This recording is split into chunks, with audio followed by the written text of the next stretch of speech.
Hello दोस्तों, नमस्कार। स्वागत है आप सभी का आपके अपने YouTube channel result with Gautam sir पर। तो कैसे हैं आप सभी लोग? आशा करता हूँ ठीक ठाक होंगे और बेहतर तरीके से अपनी पढ़ाई को आगे बढ़ा पा रहे हैं। जैसा कि आप लोगों को पता है, हम अपनी वर्ल्ड ज्योग्राफी की क्लास में आगे बढ़ते हुए हम बात कर रहे थे आपके ओरिजिन ऑफ लाइफ पर, क्योंकि पृथ्वी की उत्पत्ति और विकास से संबंधित हमारे मुद्दे चल रहे थे और उसके अंतर्गत पृथ्वी पर जीवन की उत्पत्ति पर हम लोग बात कर रहे थे। तो आपको मैंने बताया था कि जीवन की उत्पत्ति कैसे होती है। पिछले वीडियो में पूरी जो जानकारी है वो हमने आपको दी थी। इसी क्रम में आगे बढ़ते हुए अन्य जीवों का धीरे धीरे कैसे विकास हो रहा है, कब कौन सा पर्वत का विकास हो रहा है, महाद्वीप बन चुके थे पहले ही, उसके बाद में महाद्वीपों पर जीवन का विकास कैसे हो रहा है, इन सब चीज़ों के बारे में हम लोग आज जानकारी जो है लेंगे। पृथ्वी की उत्पत्ति का जो विकास है उसको हम लोग विभिन्न चरणों में, विभिन्न कालखंडों में, विभिन्न कल्पों में, विभिन्न महाकल्पों में बांट करके जो है पढ़ते हैं और उस टाइम पीरियड के अनुसार हम लोग उनको जानते हैं। कहीं ना कहीं इस टाइम पीरियड के अनुसार हम जानते हैं तो हमें जानकारी मिलती है कि कहीं ना कहीं अगर मछली का विकास हुआ है तो इस काल के अंतर्गत इतने समय के बाद में, इतने समय टाइम पीरियड के बाद में हुआ है। इन सब के बारे में जानकारी का साक्ष्य या जानकारी लेना क्यों जरूरी है? क्योंकि वर्तमान में आप लोग देख पा रहे होंगे जो जलवायु परिवर्तन का मुद्दा चल रहा है, ये मुद्दे आपके पास्ट में जहां से पृथ्वी और जीवों का निर्माण और विकास चल रहा है वहां से संबंधित हैं। तो इनको जोड़ करके हमको देखना बहुत जरूरी है। तो आपको इन सब के बारे में जानकारी होना अति आवश्यक है। तो इसी चीज़ को हम लोग रोचक बनाते हुए फैक्ट के रूप में, देखिए कॉन्सेप्ट के रूप में आगे देखते हुए चलते हैं। आपकी जो परीक्षा है, जो भी परीक्षा है, स्टेट एग्जाम, पीसीएस या सिविल सेवा की, उन परीक्षाओं में कॉन्सेप्चुअल क्वेश्चन आते हैं। जो फैक्ट आते हैं वो बहुत ही कठिन हो जाते हैं। कभी कभी फैक्चुअल क्वेश्चन आते हैं तो वो कठिन हो जाते हैं इसलिए क्योंकि वो फैक्ट आपको पता नहीं रहता है। मैं आपको इस बात के लिए एश्योर करता हूँ कि आप लोगों के जितना यहाँ पर मैं पढ़ा रहा हूँ, ये जो जानकारी है ये पर्याप्त मात्रा में है। मुझे लगता है कि इससे बाहर, इससे विस्तार में, इससे ज़्यादा गहराई में नहीं पूछना चाहिए। और चाहे जिस भी एग्जाम की आप लोग तैयारी कर रहे हों, क्योंकि ये जो क्लास है प्रॉपर बेस में उतनी ही महत्वपूर्ण और संगठित, क्योंकि आपको पढ़ाना मात्र हमारा उद्देश्य नहीं है, आपको यहाँ पर जानकारी भी होनी चाहिए। आपका दिमाग खोलना चाहिए कि देखिए विकास कब हो रहा है, कैसे कैसे हो रहा है और कौन सी चीज़ कहाँ पर है। हमने बताया ना, आपको घर से विश्व भ्रमण करवाएंगे। इस सीरीज का नाम ही हम यही रख देंगे कि घर से विश्व भ्रमण। विश्व भ्रमण में सबसे पहले हमारी पृथ्वी का भ्रमण हो, उसकी ओरिजिन हो, उसका विकास हो, यहाँ पर वनस्पतियों का विकास हो, ऑक्सीजन का विकास हो, इन सब के विकास में, उसके बाद में हम लोग इन सबका विकास में, अपने विकास में आगे चलेंगे। तो आज की जो हमारी यात्रा है, हम लोग बात कर रहे थे आपके जीवन की उत्पत्ति के विषय में। और इससे पहले जो आपका मेन टॉपिक है वो चल रहा है आपकी पृथ्वी की उत्पत्ति और विकास।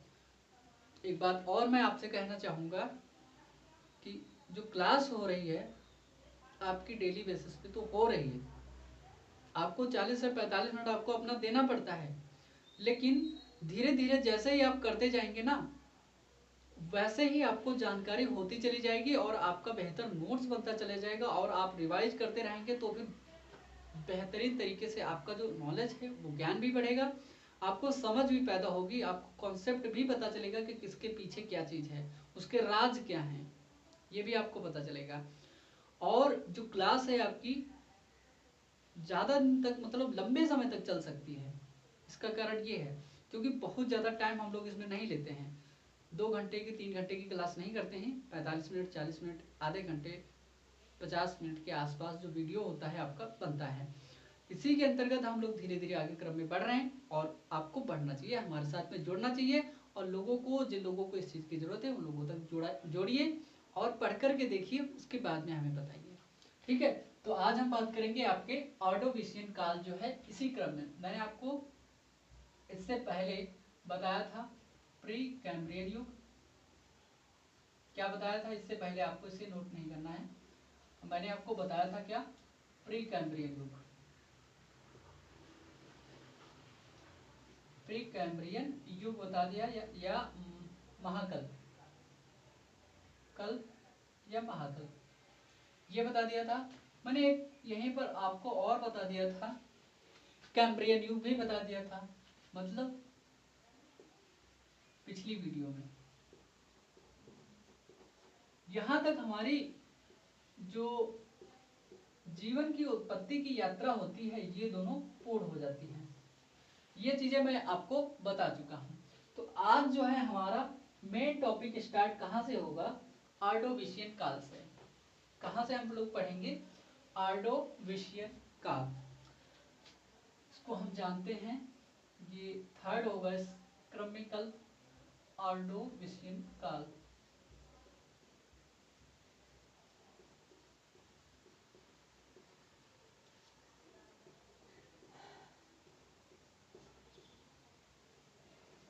कल्प, ठीक है, ऑर्डोविशियन काल या ऑर्डोविशियन कल्प, इसके विषय में हम लोग जानकारी आज जो है लेंगे। और आपको अगर इंग्लिश में लिखना है तो आप लोग इंग्लिश में ही लिख लेंगे, पीरियड। ठीक, तो ये आपको जानकारी यहाँ से लेना है। सबसे पहले ऑर्डोविशियन काल के बारे में जब हम जानते हैं या ऑर्डोविशियन महाकल्प के बारे में जानते हैं तो इसकी शुरुआत जो होती है उसके बारे में जानेंगे। क्योंकि इससे पहले का जो प्री कैम्ब्रियन युग था तो कब 50.5 करोड़ वर्ष पूर्व वो समाप्त हुआ था। ये जो है आपका ऑर्डोविशियन काल स्टार्ट होगा कब, जब वो समाप्त होगा पिछला वाला, तभी से ये स्टार्ट हो जाएगा। इसकी जो शुरुआत होती है, देखिए बहुत शॉर्ट में हम नोट्स बनाते हुए चलेंगे क्योंकि आपको रिवीजन करने में भी आपको मतलब कोई दिक्कत ना हो। इसकी जो शुरुआत होगी 50.5 करोड़ वर्ष पूर्व होगी। ये आपको याद रखनी है कि मतलब 50.5 करोड़ वर्ष पूर्व ये जो है आपका शुरुआत हो रहा है इसका। लेकिन इसकी समाप्ति पर भी यहीं चर्चा कर लेते हैं। इसकी समाप्ति जो है इस काल की या इस कल्प की जो है समाप्ति है, ये समाप्ति हो रही है 48.5 करोड़ वर्ष पूर्व।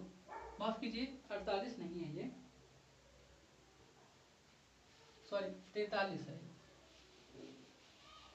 48 नहीं है, 43 है, 43.8 करोड़ वर्ष पूर्व। तो हम लोग जब देखते हैं वर्ष पूर्व, इनका जो टाइम पीरियड है वो ये है, ये यहाँ पर शुरुआत हो रही 50.5 करोड़ वर्ष पूर्व। आज का टाइम पीरियड पीछे का ले जाइए, बहुत दिन हो गए, ठीक है, काफी लंबा टाइम है। तो ये जो है कितने वर्ष तक रहेगा यहाँ पर, लगभग आपका रहेगा यहाँ पर आपका कितने, लगभग ये रहेगा आपका 6.5 या 6.7 करोड़ वर्ष के आसपास, 6.7 करोड़ वर्ष तक ये जो है आपका टाइम पीरियड रहेगा। इस टाइम पीरियड में किन विशेषताओं को मतलब यहाँ पर देखा जाता है या कौन कौन सी विशेषताएं यहाँ पर पाई जाती हैं, इन विशेषताओं पर अगर हम लोग चर्चा करें आपकी, तो वो कौन कौन सी विशेषताएं इसमें पाई जाएंगी। तो यहाँ पर जो है सबसे पहले समुद्र जो है आपका छिछला समुद्र हुआ करता था, उस छिछले समुद्र का और अधिक विस्तार होगा। छिछले समुद्र का जब विस्तार होगा तो धीरे धीरे जो वनस्पतिक परिवर्तन होगा, मौसम का, जलवायु का बदलाव होगा। जब मौसम का बदलाव होगा तो शुष्क मौसम आएगा। शुष्क मौसम के चलते विभिन्न प्रकार के जो है अलग अलग मौसम बदलेंगे, और इन जो ये आपके महासागर रहेंगे या आपके छिछले सागर रहेंगे, इनमें शुष्कता कहीं न कहीं नजर आएगी। जब इनमें शुष्कता नजर आएगी तो फिर क्या होगा, निर्माण होगा आपका स्थल का। जब स्थल का निर्माण हो जाएगा तब फिर वहां पर वनस्पतियों का विकास होगा। ठीक है, ये प्रक्रिया आप समझ पा रहे हैं ना। होता क्या है, छिछले सागरों का विस्तार होता है। छिछले सागरों का विस्तार हुआ इस कल्प में।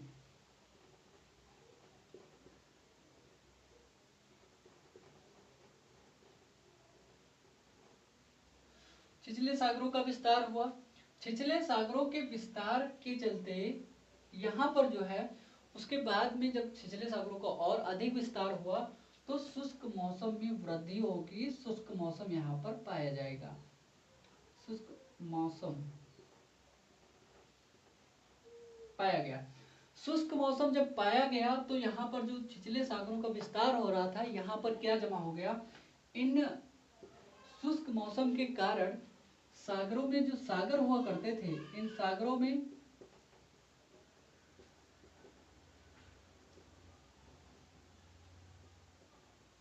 कीचड़ और मलबे का जमाव हो जाएगा। किसका?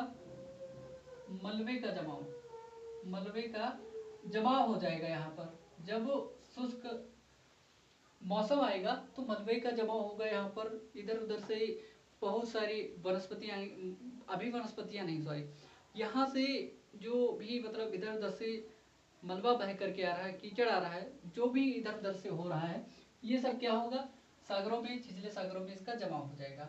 जब छिछले सागरों में इसका जमाव होगा तो क्या हो जाएगा, वहां पर छिछले सागरों में जब जमाव होगा तो स्थल का निर्माण होगा।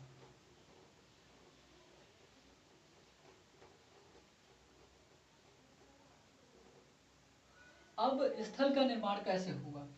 जब हम बात करते हैं स्थल का निर्माण, तो पश्चिमोत्तर यूरोप में, मतलब उत्तर पश्चिमी यूरोप में क्या होता है, कहीं न कहीं ये जो स्थल का निर्माण हो रहा है वो आपको देखने को मिलेगा। उत्तर पश्चिम यूरोप में तो स्थल का निर्माण हो रहा है। स्थल का निर्माण किस रूप में होगा? कहीं न कहीं चट्टानों के रूप में होगा। जब चट्टानें बन रही हैं आपकी, तो वो कहाँ पर बन रही हैं? पश्चिमोत्तर यूरोप। इसको आप लिख लेंगे पश्चिमोत्तर यूरोप में जो है ये स्थल, या और यहाँ पर और लिख लीजिए, और अमेरिका में, उत्तरी अमेरिका में। इनका जो है निर्माण आपको देखने को मिलता है, क्योंकि कहीं ना कहीं उत्तरी अमेरिका के आसपास और पश्चिमोत्तर यूरोप में मतलब इन चट्टानों का जो है विकास होता है। इस प्रकार की जो चट्टानें होती हैं, जो स्थल होते हैं, इसका विकास हुआ। अब क्या है, इस प्रकार के स्थल का निर्माण हो रहा है पश्चिमोत्तर यूरोप में। धीरे धीरे क्या होगा, जलवायु में परिवर्तन आएगा। जलवायु में परिवर्तन तत्कालीन घटना है, लेकिन आज भी आपकी जलवायु परिवर्तन की घटना चल रही है।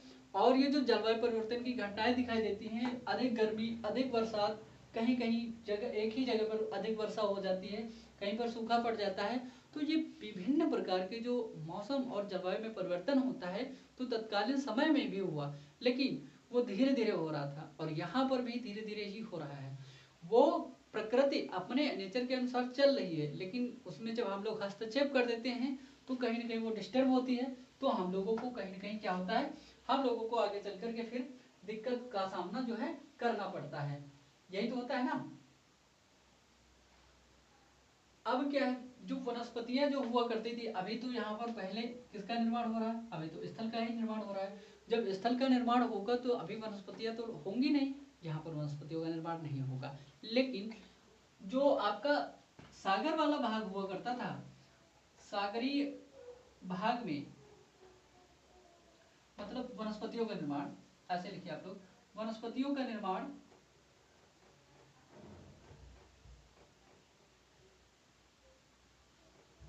जो वनस्पतियों का जो निर्माण हुआ करता था, कहाँ तक था?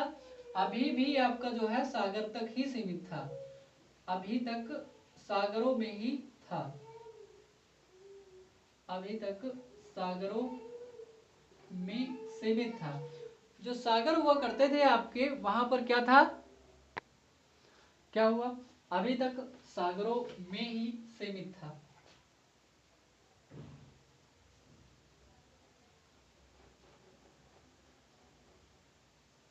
जो वनस्पतियां बन रही हैं वो अभी सागरों में जम रही हैं और वहीं पर उनका समापन हो जा रहा है कहीं न कहीं।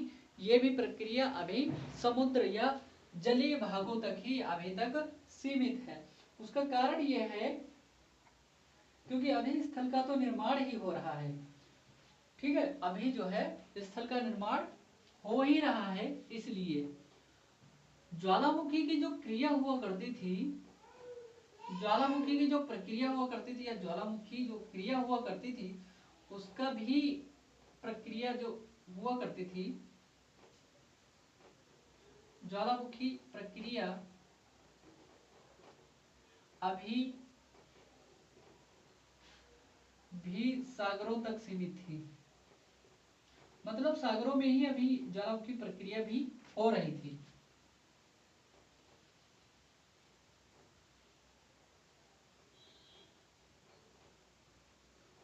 ज्वालामुखी प्रक्रिया जो है अभी भी सागरों तक ही, सागरों में ही हो रही थी। अब जो है ज्वालामुखी की प्रक्रिया भी यहीं तक हो रही है, जीवन भी अभी तक यहीं पर है, क्योंकि वहां पर जीवन अभी तक पहुंचा नहीं है। कहां पर? स्थलों में अभी कोई भी जीवन का निर्माण जो है नहीं हुआ है। जीवन का निर्माण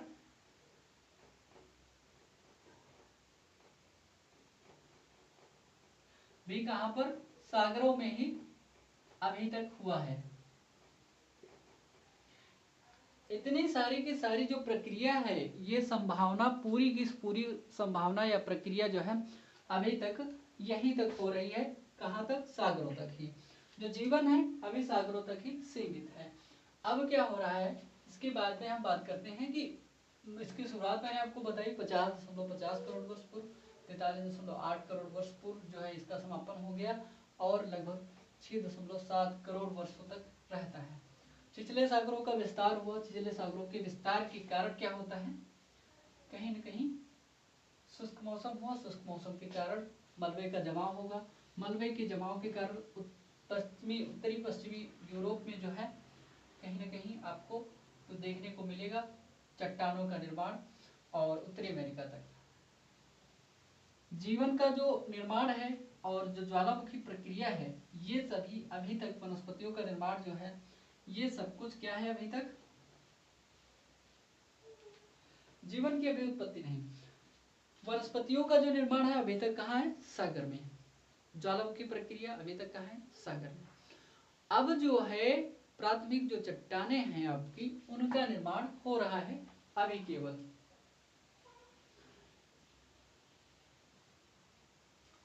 देखिए इसी टाइम पीरियड में क्या होता है, जब धीरे धीरे शुष्कता बढ़ी, तो शुष्कता बढ़ने के साथ साथ में चट्टानों का निर्माण हुआ। जब चट्टानों का निर्माण हो गया, जब चट्टान बन गए आपके, तो इन्हीं चट्टानों के निर्माण के दौरान जलवायु क्या थी? जलवायु आपकी क्या थी? गर्म थी। जलवायु तो गर्म थी, लेकिन परंतु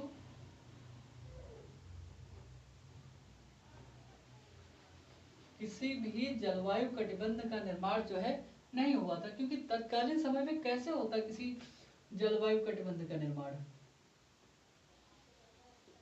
जलवायु कटिबंध का निर्माण जो है नहीं हुआ था।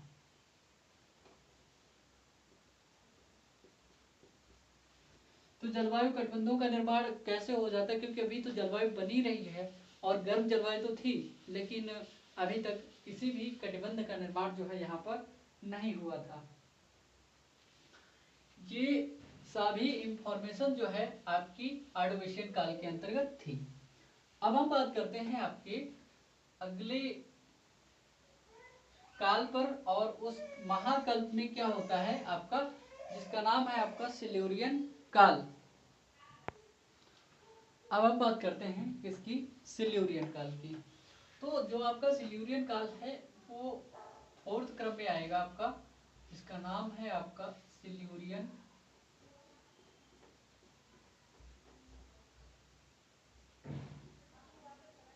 काल या कल्प। इसका नाम क्या है, सिल्यूरियन काल या कल्प। देखिए सिल्यूरियन पीरियड में,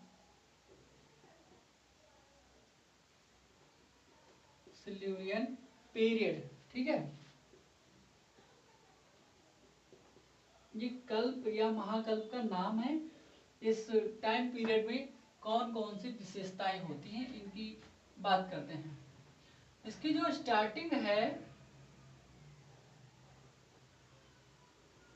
वो वाला आपका समाप्त कब हुआ था, पिछला जो डेवोनियन काल है वो आपका समाप्त कब हो रहा है, 43.8 करोड़ वर्ष पूर्व, तभी इसकी शुरुआत हो जाती है। कब शुरुआत हो जाएगी आपकी इसकी, 43.8 करोड़ वर्ष पूर्व। लेकिन इसकी समाप्ति की जब हम बात करते हैं, इसकी जो एंडिंग टाइम है इसका, इसकी जो समाप्ति होती है वो हो जाती है आपकी 40.8 करोड़ वर्ष पूर्व। तो कुल मिलाकर के लगभग ये 3 करोड़ वर्ष का टाइम पीरियड है। कौन सा, सिल्यूरियन काल। कितने वर्ष का, 3 करोड़ वर्ष तक ये जो है आपका सिल्यूरियन काल जो है बना रहेगा। इस टाइम पीरियड में जो है आपके जो सागरीय उतार चढ़ाव है वो सागरीय उतार चढ़ाव आपका जारी रहेगा। इस काल में सागरीय उतार चढ़ाव की प्रक्रिया आपको देखने को मिलेगी। सिल्यूरियन काल में सागरीय उतार चढ़ाव की प्रक्रिया जो है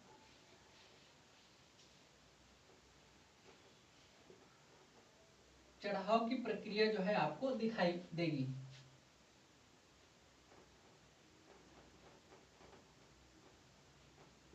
जारी रही, ठीक। तो ये सागरीय उतार चढ़ाव की प्रक्रिया जारी रही। होता क्या है इस टाइम पीरियड में,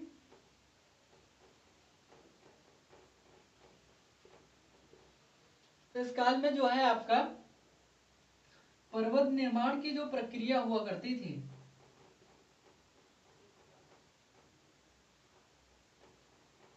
प्रक्रिया जो हुआ करती थी वो भी आपकी चल रही थी।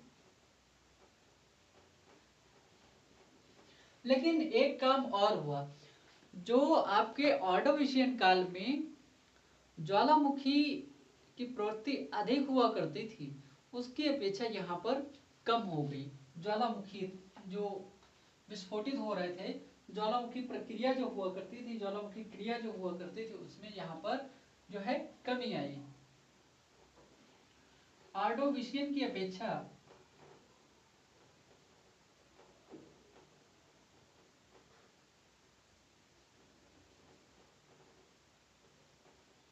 ऑर्डोविशियन की अपेक्षा ज्वालामुखी क्रिया में कमी आई।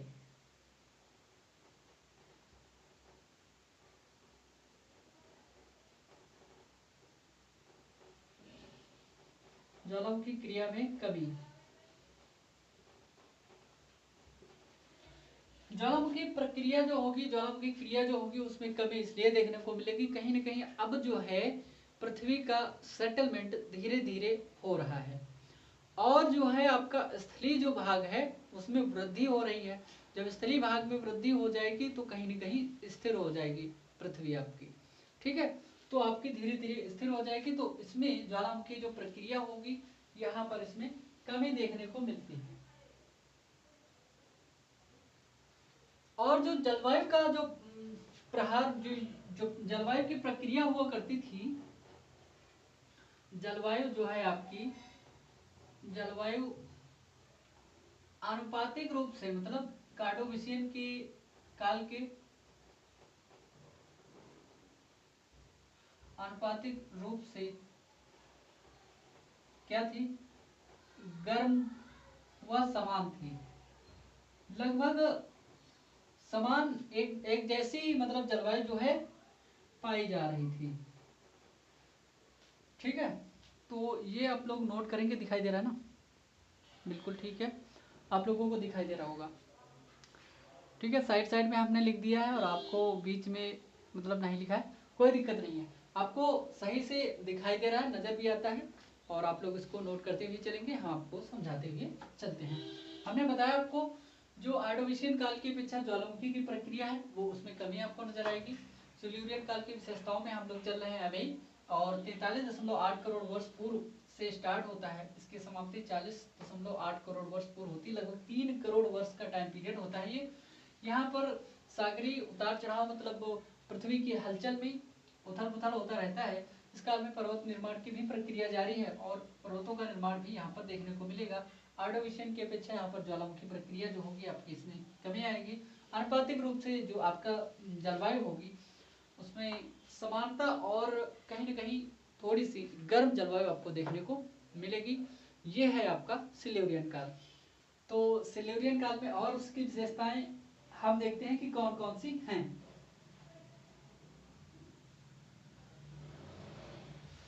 जो इस प्रकार की पर्वत निर्माण की प्रक्रिया हो रही थी, जो हलचल हो रही थी, उस हलचल को हम कैलेडोनियन नाम देते हैं।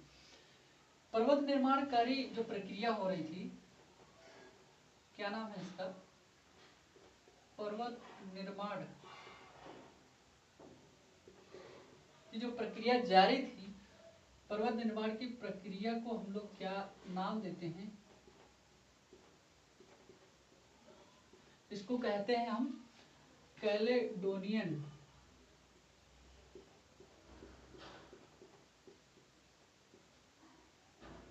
कैलेडोनियन हलचल कहलाती है। यहाँ पर जो पर्वतों का विकास हो रहा है, इस विकास को हम लोग क्या कहते हैं, कैलेडोनियन प्रक्रिया के तहत इन पर्वतों का विकास जो है आपका हो रहा है। कहीं न कहीं इन पर्वतों को हम लोग कैलेडोनियन प्रक्रिया के द्वारा विकास इनका हो रहा है। इसके अंतर्गत आपके अपलेशियन पर्वत, स्कॉटलैंड में पर्वत जो भी पाया जाता था उसका, और स्कैंडिनेवियाई जो प्रदेश हैं वहां पर एक जो पर्वत पाए जाते हैं उनका विकास जो है होता है। कहाँ कहाँ पर होता है, अमेरिका में अपलेशियन पर्वत,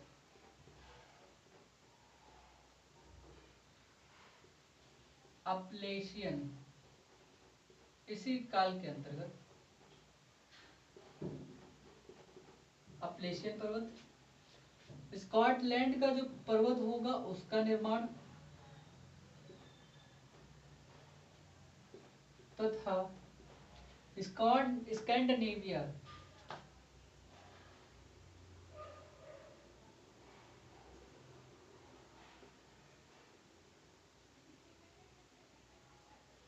स्कैंडिनेवियाई पर्वतों का निर्माण जो है यहाँ पर देखने को मिलेगा।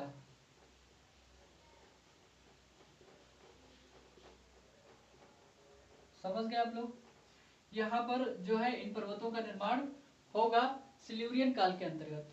जब सिल्यूरियन काल चल रहा है इसी के अंतर्गत इन सभी पर्वतों का निर्माण जो है आपको पृथ्वी पर देखने को मिलेगा। ठीक है, तो आपका अपलेशियन पर्वत अमेरिका में, उत्तरी अमेरिका में, और कौन, स्कॉटलैंड और स्कैंडिनेवियाई पर्वतों का निर्माण हो रहा है।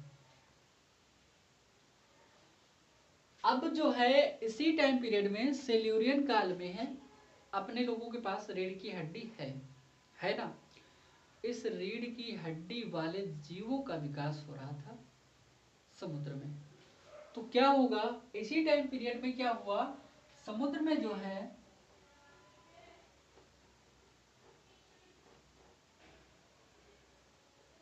समुद्र में क्या हुआ,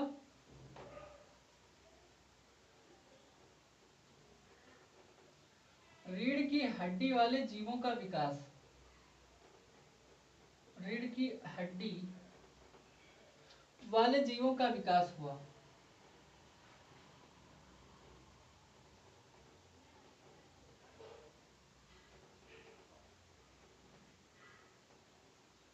रीढ़ की हड्डी वाले जीवों का विकास कब हो रहा है आपका?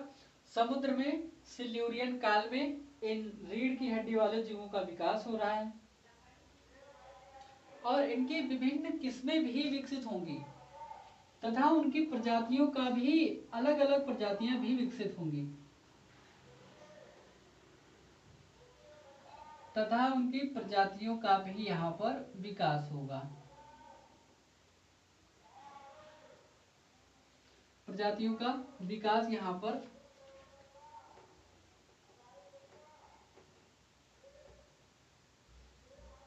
आपको देखने को मिलेगा। जो जीवों का विकास तो आपको हुआ ही, उनकी अलग अलग प्रजातियां भी बनी। जैसे कि आज आप जब देख रहे हैं तो पृथ्वी पर लाखों करोड़ों जो है प्रजातियां जीवों की जो पाई जाती हैं, उनका विकास यहीं से स्टार्ट हो रहा है। और जो है वनस्पतियां भी यहाँ पर विकसित हो रही हैं। कहाँ पर? जल में। समुद्र में अन्य वनस्पतियों तथा उनके किस्मों का विकास हुआ।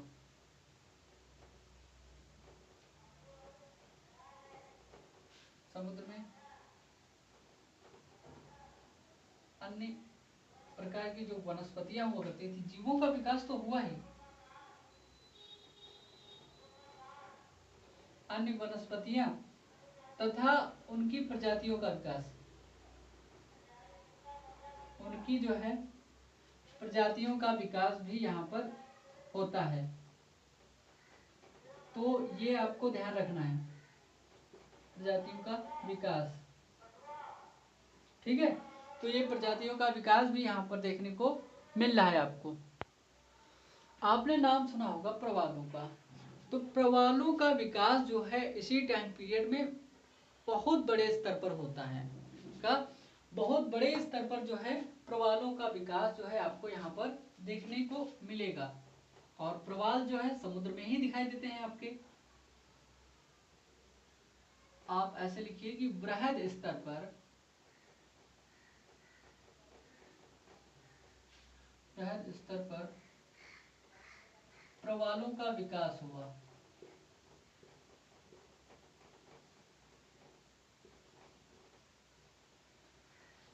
प्रवालों का विकास जो है आपको काफी बड़े स्तर पर देखने को मिलता है। तो ये आप लोगों को पता चल गया।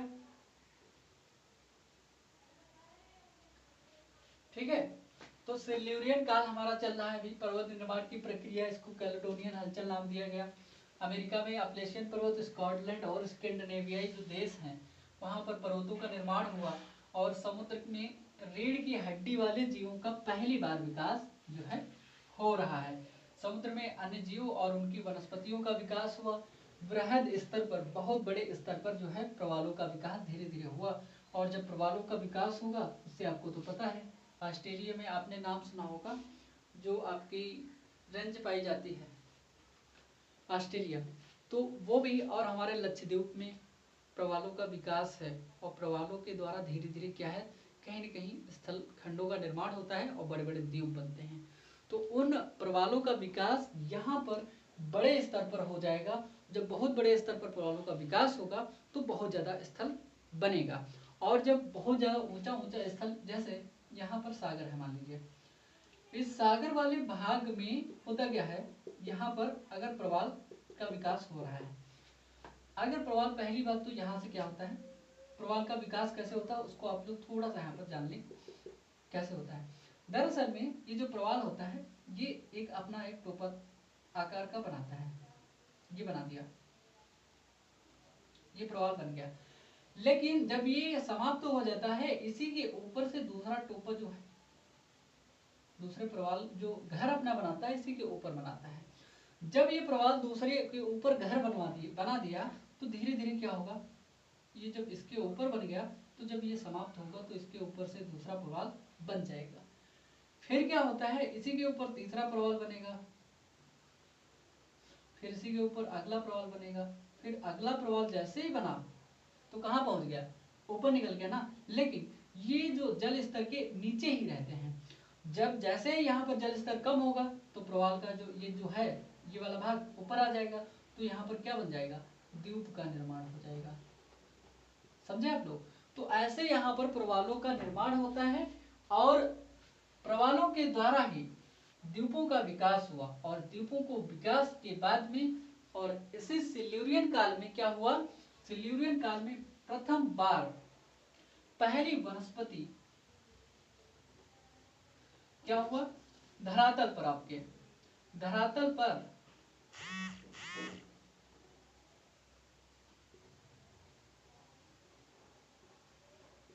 प्रथम वनस्पति का विकास होगा। यहाँ पर क्या, धरातल पर प्रथम वनस्पति का जो है विकास हुआ। जब इस वनस्पति का विकास हो जाएगा तो इस वनस्पति के द्वारा कहीं न कहीं आगे चल करके अन्य वनस्पतियों का विकास होगा, अन्य वनस्पतियों से कहीं न कहीं जीवों का निर्माण जो है होगा। लेकिन ये जो पहली वनस्पति बनी हुई थी आपकी, ये इसमें कोई पत्ता नहीं था, इसमें कोई पत्तियां नहीं थी, लेकिन ये जो वनस्पति हुआ करती थी पत्ता विहीन वनस्पति थी, पत्ती विहीन वनस्पति थी, इसमें कोई भी पत्ती नहीं हुआ करती थी। तो पत्ती विहीन वनस्पति का निर्माण पहली बार आपका धरातल पर कब हो रहा है, सिल्यूरियन काल में। और ये जो वनस्पतियां हैं, मैं आपको बता रहा था अभी, आपके ऑस्ट्रेलिया की बात कर रहा था, तो ये जो इस प्रकार की पत्ता विहीन वनस्पतियां जो है, पत्ता विहीन वनस्पतियां जो है, पत्ता विहीन वनस्पतियां पहली बार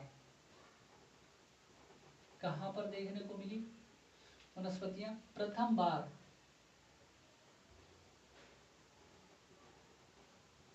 जो आपका ऑस्ट्रेलिया वाला महाद्वीप है ना, ऑस्ट्रेलिया महाद्वीप में देखने को मिलती है आपकी। कहां पर, ऑस्ट्रेलिया में देखने को मिलती हैं।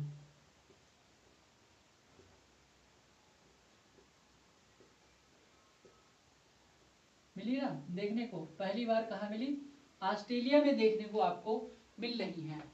तो ये जो है आपका सिल्यूरियन पीरियड चल रहा है।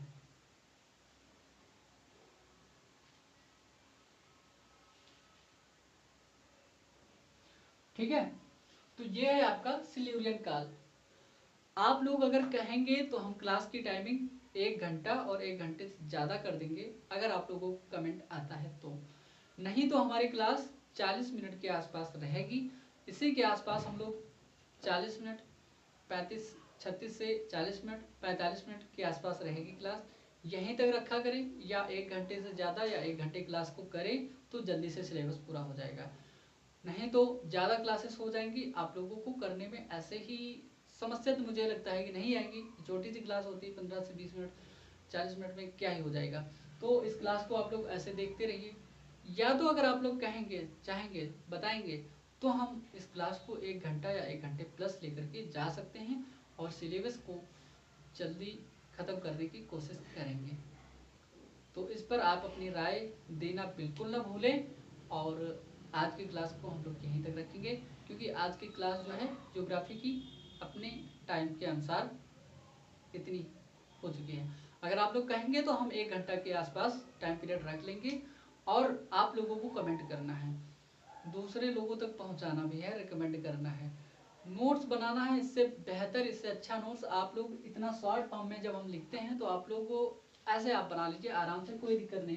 आपको रिवीजन करने में भी दिक्कत नहीं होगी। अगर आप अगर कहेंगे तो इससे भी शॉर्ट में हम आपको लिखाना स्टार्ट कर देंगे, इससे भी कम शब्दों में, ताकि आप और ज़्यादा कंपाइल कर पाएँ। ये जो चीज़ें हैं ना, पत्ता विहीन, ये जो वनस्पतियां हैं, तो इस शब्द को ही अगर हम आपको लिख करके दिखाएं तो कैसे, प्रथम पत्ता विहीन वनस्पति कहाँ मिली देखने को, ऑस्ट्रेलिया में, ऐसे लिख सकते हैं। आपके रिवीजन के लिए हम लिखवा देते हैं, प्रथम पत्ता विहीन वनस्पति कहाँ मिलती है आपको, ऑस्ट्रेलिया में। तो ऐसे भी लिख सकते हैं। तो ये चीज़ें जो है शॉर्ट में हम लिखवाने की कोशिश इसलिए नहीं ज़्यादा करते हैं क्योंकि आप लोगों को बाद में रिवीजन में दिक्कत होगी। क्योंकि हमने अपना पहला जो नोट्स हुआ करता था ना, बिल्कुल पॉइंट फॉर्म में बनाया था, बिल्कुल छोटे छोटे में। लेकिन उसमें जो है रिवीजन जब हम करते हैं लास्टली काफ़ी दिनों के बाद अगर आप रिवीजन करेंगे तो फिर बिल्कुल भूल जाएंगे, वो उड़ जाएगा आपके दिमाग से, फिर याद नहीं आएगा। तो समस्या उसको रिवीजन करने में फिर होती है। और इस प्रकार का जैसे हम नोट्स बना रहे हैं ऐसे आपको हम लिखवा दे रहे हैं, ऐसे आपको ना तो कभी आप 2 महीने बाद रिवीजन करेंगे तब भी आपको ये याद आ जाएगा, आप 6 महीने बाद रिवीजन करेंगे तब भी आपको रिवीजन ये आपका याद आ जाएगा। ये नहीं, आप इसमें भूल नहीं पाएंगे। ना तो ये बहुत ज़्यादा विस्तार में है, ना तो ये बहुत ज़्यादा शॉर्ट में है। इसीलिए आपको रिवीजन के पॉइंट ऑफ व्यू से बेहतर है और यही हमारे हिसाब से ठीक भी है। अगर आप लोग चाहेंगे तो इससे छोटा भी शॉर्ट पॉइंट में भी हम लिखवाना स्टार्ट करेंगे आप लोगों को। तब तक के लिए आप सभी का शुक्रिया, बहुत बहुत धन्यवाद। आप सभी लोग खुश रहिए, मस्त रहिए और पढ़ाई को आगे बढ़ाते रहिए। धन्यवाद।